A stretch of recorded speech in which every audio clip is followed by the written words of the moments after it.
জি বাংলার সারেগামাপার নতুন সিজনে বিচারকের আসনে তাকে দেখা যাচ্ছে। বলা হয় তার গলায় সাক্ষাৎ সরস্বতী বাস করেন। তিনি সঙ্গীত শিল্পী কৌশিকী চক্রবর্তী। এই মুহূর্তে রয়েছেন আমার সঙ্গে, শুনে নেব তার কথা। আবারও তুমি জি বাংলা সারেগামাপার মঞ্চে বিচারকের আসনে।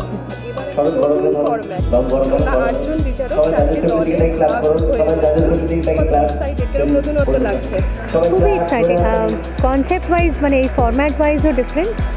আর আমার মনে হয় যেটা খুব মজাদার হচ্ছে যদিও আমরা আটজন এবং 4টে টিম, দুজন করে জড়ি ইত্যাদি, এগুলো সব ফরম্যাটের জন্য ঠিক আছে, কিন্তু যখন গান শুনছি না আমাদের কীরকম মনে হচ্ছে আমাদের প্রত্যেকের চিন্তাটা একই তারে বাঁধা আছে। মানে we are always on the same page about all decisions that we are making, কোনো কনফ্লিক্টিং ওপিনিয়ন্স নেই। মানে যখন গান ইজ দ্য লিডার তখন আমরা সবাই একটাই দল, এটাই দাঁড়াচ্ছে। আমাদের শুধু দল নিয়ে মারপিটটা হচ্ছিল যখন আমরা গ্রুপ ডিভিশন করছিলাম, কোন কন্টেস্টেন্ট কার টিমে আসবে, এটা হচ্ছিল, তখন আমরা আচ্ছা করে যুদ্ধ করেছি। কিন্তু বাকিটা when music is in the forefront আমরা সবাই একটাই দল, গানটাই জিতে গেছে, তখন গানটাই হিরো, আমরা সবাই সেই দলে। অসাধারণ গাইছে, তাদের তুমি কতটা আশাবাদী? ভীষণই, মানে আশাবাদীটা ইজ আ আন্ডারস্টেটমেন্ট। আমরা লোভী হয়ে যাচ্ছি আর কি। এত সুন্দর গান করছে এবং এত ছোট ছোট বাচ্চারা এত ম্যাচিওর কম্পোজিশনস এবং এত ম্যাচিওর রেন্ডিশন সিজন্ড সিঙ্গারের মতো গাইছে। আর অফকোর্স মানে জি বাংলা সারেগামাপার ফরম্যাট এবং কোরাস এবং the grandeur of the presentation, এর তো কোনো তুলনা নেই। মানে শুরু থেকেই we have started so big যে মানে I am looking forward to where which height it is going to reach by the time we go আরও ফরওয়ার্ড ইন দ্য স্কেডিউল। আমি ভাবতেই পারছি না যে এটা এখান থেকে আরও বাড়তে কোথায় যেতে পারে। মানে ইটস অ্যামেজিং। প্রত্যেকটা গান মনে হচ্ছে একটা এমন ম্যাজিক্যাল মুহূর্ত তৈরি করছে যেটার মধ্যে আমরা গানটা শেষ হয়ে যাওয়ার অনেকক্ষণ পর অবধি আছি, অ্যান্ড বাই দ্য টাইম ওটা একটু করে ফেড হচ্ছে, নতুন আরেকটা গান এসে আরেকটা এরকম ম্যাজিক মোমেন্ট তৈরি করছে। এই যে রিয়ালিটি শো, তোমাকে যদি জিজ্ঞাসা করি একটা সঙ্গীত শিল্পী তৈরি করতে, প্রতিষ্ঠা পেতে রিয়ালিটি শো কতটা গুরুত্ব থাকে, কতটা প্রভাব ফেলে? দেখো, তুমি দুটো জিনিস বললে, একটা হচ্ছে তৈরি হতে আর একটা হচ্ছে প্রতিষ্ঠা পেতে অনেক সাহায্য করে, because instantly you become a everyday name.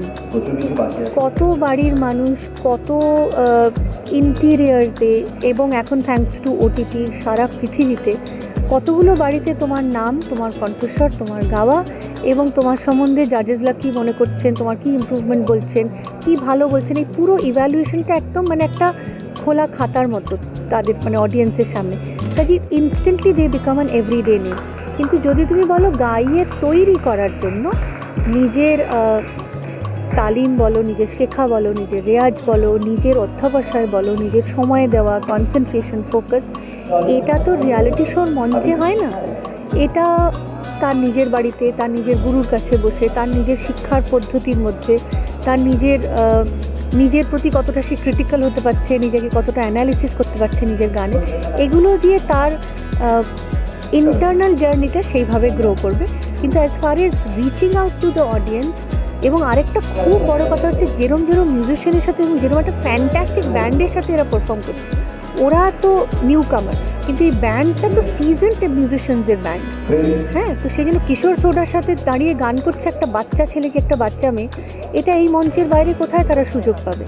তো সেই জন্য সুযোগ এবং exposure wise this is fantastic. গাইয়ে তৈরি হওয়ার যে টেকনিক্যাল প্রসেসটা এবং যে মিউজিক্যাল প্রসেসটা, সেটা অফকোর্স তার নিজের।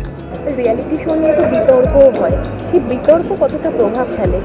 এক বছর তো রিয়ালিটি শো হতেই থাকে, আবার বিতর্কও হয়। প্রভাব ফেলে মানে এখন সোশ্যাল মিডিয়া হয়ে গিয়ে কী হয়েছে জানো তো, আমরা যেগুলো পাড়ার চায়ের দোকানে বসে আলোচনা করতো লোকেরা একটু চা খেতে খেতে, সেইটা এখন ফেসবুকে করে।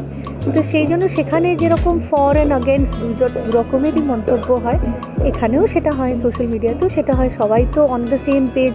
আমরা সবাই ভগবানকে নিয়ে খুশি নই, তাহলে একটা রিয়ালিটি শো নিয়ে কী করে খুশি হবে? কাজে সবাই একটা জিনিস নিয়ে প্রচণ্ড স্যাটিসফাইড হবে, এটা হতে পারে না। তবে আমার একটা জিনিসই মনে হয় যে এমনভাবে ক্রিটিসাইজ না হোক যে সেটা একটা বাজে জায়গা অবধি যাক। আরও ক্ষতিকারক হচ্ছে সেটা একটা বাচ্চা ছেলের বা বাচ্চা মেয়ের সাংগীতিক ভবিষ্যৎটাকে নষ্ট করুক, এই অবধি জায়গায় বিতর্ক না গেলে ভালো। বাকি বিতর্ক হবে, সামটাইমস বিতর্ক is also nice, positive criticism, একটা constructive criticism is very good.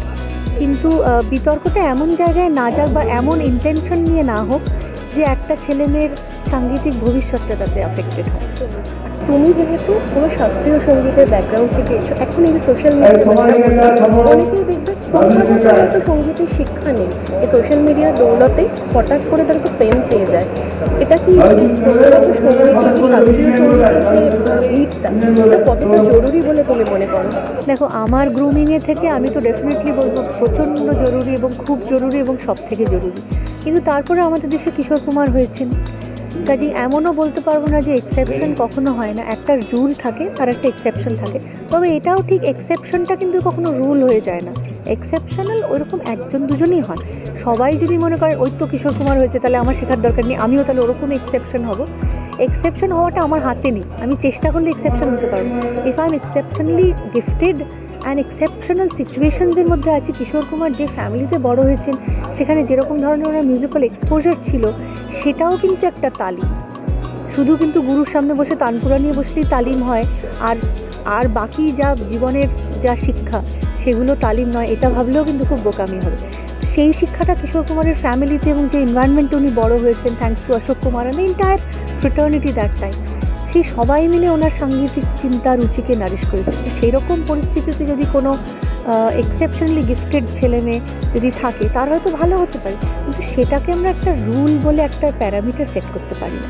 আমার মনে হয় গান শেখাটা, সেটা শেখার সংজ্ঞা যাই হোক না কেন, সেটার ভীষণ দরকার, প্রচণ্ডভাবে দরকার।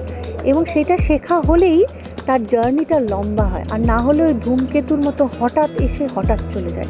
এরকম নামও তো আমরা অনেক দেখি, যাদের হঠাৎ নাম হয়, আবার হঠাৎ মানুষ তাদেরকে ভুলে যায়। একদিন হঠাৎ মনে হয় ও বাবা এই কোথায় গেল, এ তো ছিল।